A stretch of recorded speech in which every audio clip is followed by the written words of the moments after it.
The man attempted to provoke Caesar, the chimpanzee, with a bottle of beer, but Caesar suddenly grabbed him by the throat, glaring at him ferociously. When the zookeeper ran to rescue the man, Caesar finally let go, though reluctantly. But what the man didn't know was that Caesar did this not to teach him a lesson, but to steal the knife from his pocket. Later that night, seizing the moment when no one was around, Caesar used the knife to effortlessly pry open his lock. He then dashed toward their daytime enclosure and unlocked the cage holding the largest ape. Having won the ape's trust, Caesar threw a punch at the bully who had so often tormented him. The bully tried to fight back, but when he turned around, he found himself surrounded by the other apes. Although he couldn't fathom how Caesar had managed to rally the apes to his side, he ultimately succumbed to the pressure. He silently bowed his head and paid homage to Caesar. The next day, the man wanted to take Caesar home, but Caesar was still resentful because he had been abandoned. After the man's repeated pleas, Caesar finally agreed to return. However, the moment he saw the leash in the man's hand, he made a sudden, unexpected decision. Caesar slowly closed the door to his cage, choosing to stay behind. He no longer wanted to be a pet. Witnessing Caesar's actions, the other apes began to cheer for him. That night, Caesar distributed biscuits to every single ape.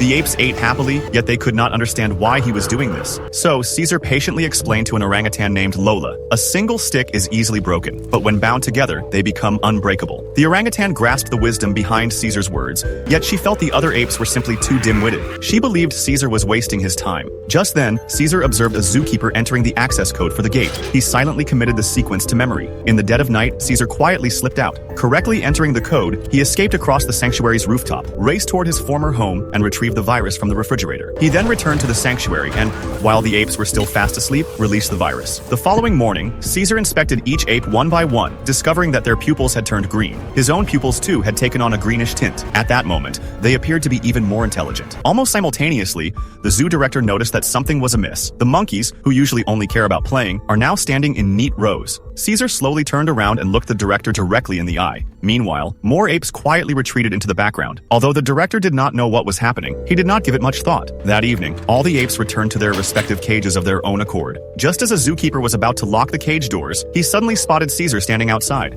He immediately called out to a colleague, who grabbed a pistol and headed straight for the observation tower overlooking the enclosure. Then, the first zookeeper approached Caesar with an electric shocker. Caesar snatched the baton from his grasp. The zookeeper ordered him to let go. However, Caesar opened his mouth and spoke.